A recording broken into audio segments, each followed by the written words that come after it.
Quand elles arrivent, justement, elles arrivent, elles se posent dans la maison. Donc c'est une maison normale, hein, on vit normalement. Mais il y a des ateliers chaque jour. Donc en fait, ces ateliers servent à remonter l'inconscient. Donc nous, de les voir, les choses nous remontent, on voit les choses dans les dessins, quand elles font, je sais pas, quand elles répondent aux questions, parce qu'il y a tout ici. Hein, voilà. Donc en fait, le but c'est ça, c'est de stimuler pour faire remonter un maximum de choses qui viennent de loin. Et au fur et à mesure, c'est ce que je vous disais tout à l'heure, on avance puisque j'ai une équipe qui est formée et qui écoute différemment. Et donc, le but, c'est aussi d'écouter ce qui n'est pas dit.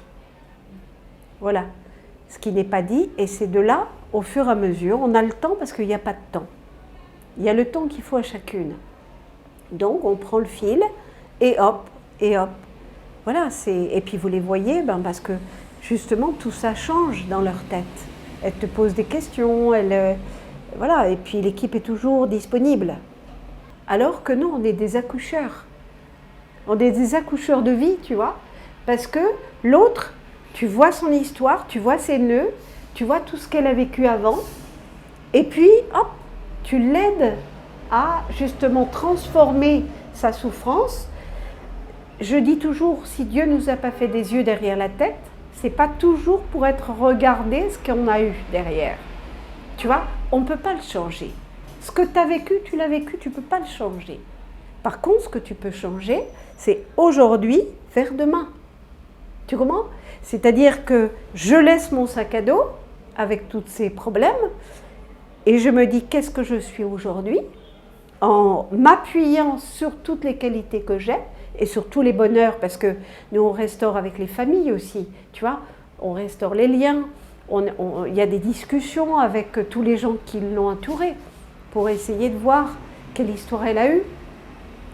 Tu poses tout ça, elle est consciente de ce qu'elle a et elle repart, si tu veux, avec un métier qui sera le sien, avec un bébé justement qu'elle a appris à aimer, parce que même si c'est d'un viol, on accompagne les grossesses et quand elles naissent, il y a ce rapport, on travaille beaucoup le rapport mère-enfant, donc elle aime l'enfant, tu vois, elle apprend à le regarder, parce que je développe beaucoup ça, j'ai 3 puéricultrices, donc je leur apprends tout ça, à regarder l'enfant, comment on le voit tout de suite. Dès que tu as un bébé, tu peux savoir comment il est.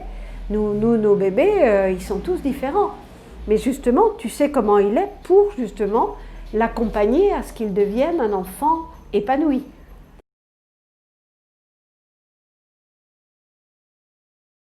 Quand elles viennent ici, elles sont enceintes, mais nous, au contraire, c'est l'accompagnement de la grossesse. Et puis, c'est qu'elles puissent aimer cet enfant malgré ce qu'elles ont vécu. Parce que c'est ça qui est important aussi.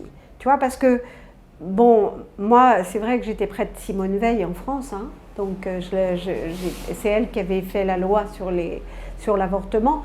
Mais c'est quelque chose, si tu veux, que dans des conditions vraiment exceptionnelles. Je suis d'accord. Tu vois, on a eu une fille un jour qui avait, je sais pas, elle avait 13-14 ans, pas normale, tu vois, violée par tous les gens, séquestrée, violée par tous les hommes de la rue, et elle s'était retrouvée enceinte. Et tu la voyais, mais se rouler par terre, elle ne voulait pas de son ventre, tu vois, c'est comme si elle coupe, et même le procureur n'a pas voulu qu'elle fasse un avortement, tu vois, et alors que là, c'était un cas tout à fait particulier. Donc, si tu veux, je crois que l'intelligence fait que il faut toujours analyser profondément ce qu'on fait. Dans certaines conditions, je suis OK. Je pense que la vie aussi, elle est importante. Surtout que moi, j'en suis à plus de 200 bébés qui sont nés, hein, et qui seraient morts autrement, hein, qui ne seraient pas vivants.